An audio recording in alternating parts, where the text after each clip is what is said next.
So I hear that Machine Gun Kelly and Fred Durst made a song together called Fix Your Face. Break stuff, fix your face. It kind of fits that theme. And from what I understand, I heard that there's a Youngblood diss in there somewhere, which I don't know anything about. I didn't hear the song. I want to watch this video. I want to watch the video and hear the song for the first time. Here on this channel, I've been putting this off for that reason. I've managed to avoid it entirely. And I want to watch it in real time and see what I think about this. Fix Your Face. I kind of like the name of the song. I'm not gonna lie. So for those of you who are new to the channel and content where people watch videos for the first time, do vocal analysis and reactions, I'm gonna interrupt this. So if you're interested in watching the video without interruption, like you haven't seen it yet, I put the original link to the video directly below in the description. So you can check that out. Fix Your Face by MGK and Fred Durst. Let's watch.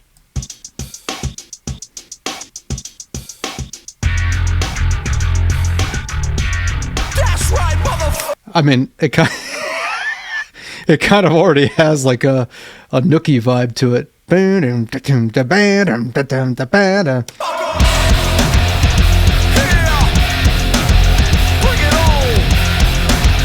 Did it all for the Nookie. What? The Nookie. What? Okay, this is. I'm just gonna say this right now. So far, I'm feeling this. It's got the aesthetic down perfectly. That's all I'm gonna say.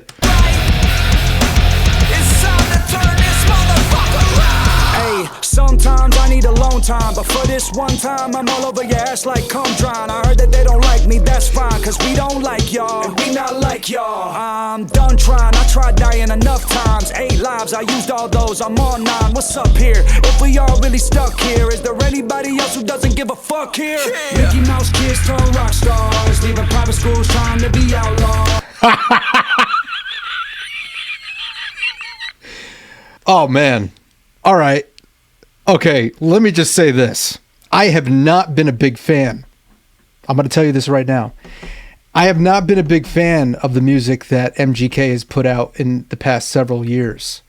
Okay? The pop punk stuff really seemed contrived. The pop punk stuff really seemed a little inauthentic to me. I didn't really like it too much. And by the way, I was on set with MGK Coulson, you know, when we were in The Dirt together. Although I wasn't in much of the movie, I was on set for about 8 hours, and I was only in the movie for about 10 seconds, like 10-second songs, 10 seconds. Get it? They wanted to follow that theme. But in that 8 hours, I remember this is before MGK did the Eminem diss, Rap Devil diss. So he was doing music, but he was mainly a rapper. He didn't do the whole rock transition yet. I think the movie really made him want to stay in character, and that's why he did the rock stuff. That's my opinion. But well, hold on, I'm sorry, I get a little sidetracked here because leaving private schools trying to be outlaws. Oh my god. First verse so far, I gotta say, is I like it. I like the first verse. And I gotta hear that part again. Is there anybody else who doesn't give a fuck here? Yeah. Mickey Mouse kids turn. By the way, I just also love how Fred Durst, grown-ass Fred Durst, with the fucking beard and all that, he's just like, yeah, I'm in on this diss. I just absolutely love it. Rock stars, leaving private schools trying to be out. Mickey Mouse kids try. Oh my goodness. Hold on, let me hear that again. I'm sorry, guys. Like, or anybody else who doesn't give a fuck here. Yeah. Mickey Mouse kids turn rock stars, leaving private schools trying to be outlaws. Mickey Mouse kids turned rock stars, leaving private schools trying to be. Oh my god. So that's, from what I understand, this is what I heard. You know, that's like a common criticism with Youngblood. By the way, I'm not gonna comment on anything like that, but from what I understand, that's like a common criticism, is that Youngblood comes from money, or he goes to private school, or went to private school trying to present himself as something else. Look, here's the thing. I think everybody who hits the mainstream, who especially people who end up becoming the potential saviors of rock and roll, like we saw with Greta Van Fleet. And even MGK had a similar thing going on himself, too, with, the revival of pop punk and all that stuff. Everybody, to a certain point, plays a role. It's like, I've found there really hasn't been anything truly authentic in rock music that has peaked into the mainstream since the 90s. Everybody that has had any kind of buzz, in my opinion, in the past several years, have been to some degree live action role playing, being a rock star. They're theater kids who live action role play being a rock star. I mean, I'm not saying I can do any better, but that's what it feels like to me. And I've seen some of that performative stuff come from MGK as well. However, we're only as good as the last thing we did. And I think everyone has got a chance in life to redeem themselves artistically. If you put out trash, you can put out fire. You can. It's possible. People can redeem themselves. We've seen it happen again and again. So far, I'm really liking this, man. And I'm not just saying this shit. I don't fucking overreact. And the old heads always trying to kill the vibe, but rock's not dead long as I'm alive, so... The old heads always trying to kill the vibe, but rock's not dead as long as I'm alive. Well, that was kind of... But let's keep going.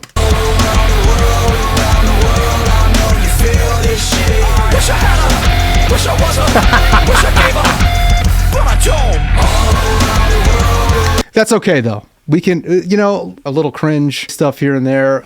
It never hurt nobody, okay? I listen to cringe shit sometimes. And then to cleanse the palate, you know what I do? I put on Millennium Cyanide Christ by Meshuggah, and I just go like this the whole time. Now look, I think the most amusing part of all of this is Fred Durst. First of all, he sounds phenomenal, probably better than he's sounded in a long time. He's got that high grit voice, like he's able to just do it. And he's, how much older is he now? That's the thing that gets me. Okay, let's keep watching. Wish I had her, but I don't. Silicon Valley, silicone tits, psilocybin in milligrams is the new age fix. The only rare thing left is the New York strip. I heard they want the old me, get off my new age dick. Whips with the New York strip. New York strip. Oh, hold on, let me hear that part again.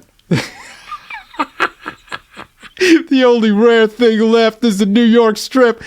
I love that line, because I'm from New York. That's why I love the line. The only rare thing left is the New York strip. I heard they want the old me, get off my new age dick. Whips with horsepower, okay. I'm a concrete cowboy. The 100 gabapentin couldn't calm me down, boy. Even with some filler, they couldn't change my lips. Even with some Altoids, I'ma still talk shit. Okay, first verse was a little bit stronger than the second.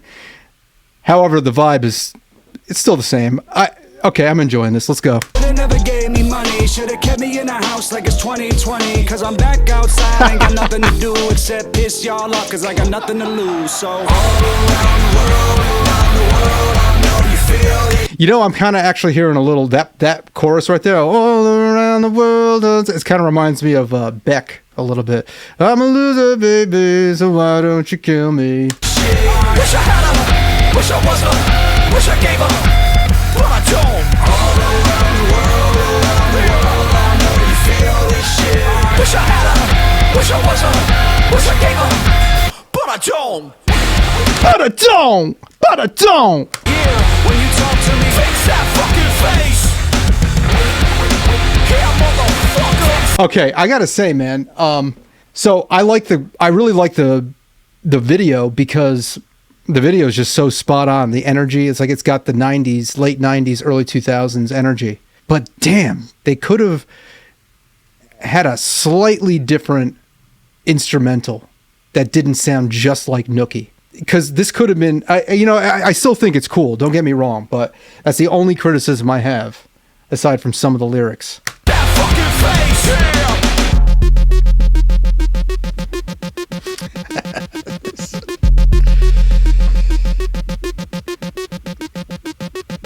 They build it up, I tear it down. They build it up, I tear it. Okay, gotta see that again. Oh no. Oh no. So I guess that Youngblood disc, so that was it. It was just like a little insert there in the first verse, and then we just dropped it. I guess there's really nothing else to say. They build it up, I tear it down. I don't know. All right. I guess they're just having fun, right? I mean, I get it. Jenga and okay. They build it up, I tear it down. They build it up, I tear it down. They build it up, I tear it down. They build it up, I tear it down. They build it up, I tear it down. I told you, motherfuckers. All around the world, I know you feel this shit. Okay, that could have went harder. I felt like we were going into like a real like breakdown there, and we just went into the chorus. I felt like a little bit of a tease, like I was brought to the edge, and I was about to go and we're done, like we're back. No, that should have went somewhere else, but still okay. Let's. Wish I had her, wish I was her, wish I gave her, but I don't. All around the world, I know you feel this shit. Wish I had her, wish I was her, wish I gave her, but I don't. Yeah, when you talk to me, fix that fucking I like that. I like that flip, man. I always wanted to do something like that, but I'll break my luck. I'll break my neck. You know, I kind of move a little goofy when I wish I could be a better performer like this. Like, this is the one thing I'll give MGK is that he does have that performer energy, and he is built for this shit, whether you like him or not. People who do backflips, I know Benson Boone does it a lot. I'd love to do like acrobats like that, but I'm pretty goofy when I perform. Like I just I move a little awkward. I'm a little awkward. Like my body moves awkward. I mean, but I don't. Yeah, when you talk to me, fix that fucking face. Yeah, motherfucker, fix that fucking face. Yeah. I feel like they took actual vocals from Break Stuff and put them in there. Like that, yeah, motherfucker. Like sounds just like from Break Stuff a little bit. Yeah, when you talk to me, fix that fucking face. Yeah, motherfucker, fix that fucking face. That was good.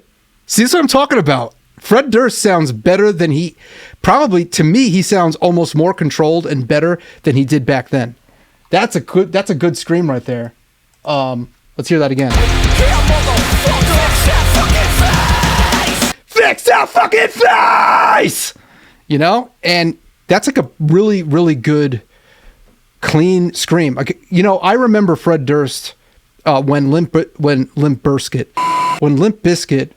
covered Faith by George Michael.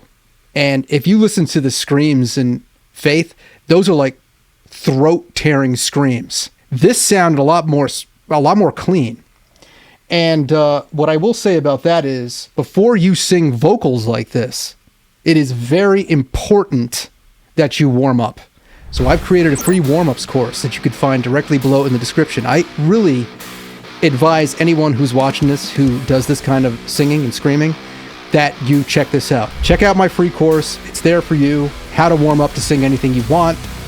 If you want to explore the capabilities within your voice and learn how to warm up properly, it's all right there. And with that being said, I think that just to kind of wrap up my thoughts about this whole thing, very entertaining. I find this very entertaining, and I think that when I saw MGK and Fred Durst, I knew that was a good fit.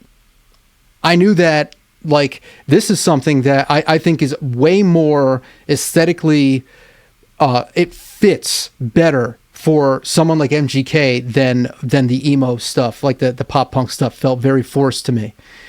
This is way cooler, I think. I like the vibe, even though it sounds just like Nookie. I think those that attack on Youngblood was really amusing. But it's also kind of funny because he also does some of the same stuff, being an actor and live action role playing, being a rock star is something that he's also done in the past. So I mean, yeah, it's good, man. Look, it's fun. It's fun. I love Fred Durst. You know, he is like, if you've ever seen him perform, I saw Fred Durst perform with Limp Bizkit at Summer Sanitarium in 2003. I saw them. They were direct support for Metallica in Giant Stadium, right, in New Jersey. And Mudvayne opened the show, and Deftones. It was Mudvayne, Deftones, and then it was Linkin Park, Limp Bizkit, Metallica. Limp Bizkit, man, and this is what I'm going to tell you before I get off. They earned my respect that day so hard, because where I was standing, I was in general admission in Giant Stadium. There were so many people booing them. There were a lot of people who were into them too, don't get me wrong, but so many people booed them, to the point that Fred Durst specifically said, oh, you know, I hear you all booing. He walked around the entire stadium during the breakdown of Break Stuff, and he turned he flipped the energy around throughout an entire walk around the stadium. He walked around the entire stadium while the breakdown of Break Stuff was building. And he said, yeah, you all hate me. Yeah, I know, I hear all the booing, and you know, you hate me. Well, for everyone who hates me, I want to see you jump if you hate me. And he was just like, you know, when this kicks in, when that kicked in, I'm getting excited right now. I want to jump out of my chair. That place you felt that place rumble like I've never felt stadium rumble. It was insane. I was like, holy fuck. People were going nuts. It changed the energy so fast. I went into it, you know, like, back then I was diehard Metallica, man. If you weren't Metallica, I wasn't fucking with you, okay? That was like like 2003. Well, that's not true. I was also a Pantera fan as well at that time. I liked the old school heavy metal. I wasn't really into, even at the time, like I liked Linkin Park, but Linkin Park was like mainstream rock. I have more of a soft spot for Linkin Park now because I look back and there's a nostalgia thing. But man, Metallica, they were just touring on their Saint Anger album.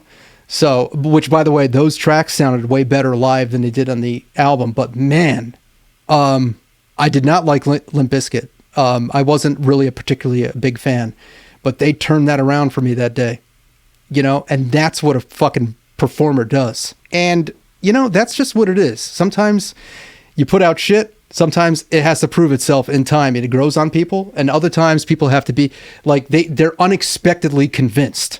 I was unexpectedly convinced. I was like, fuck yeah, man. I fucking threw myself in that pit. Enjoying life. They turned that unnecessary hate into a fun time. And that is what music does. Anyway, this was an entertaining track. Okay? I thought it was fun. Take from it what you will. And I'll see you next time.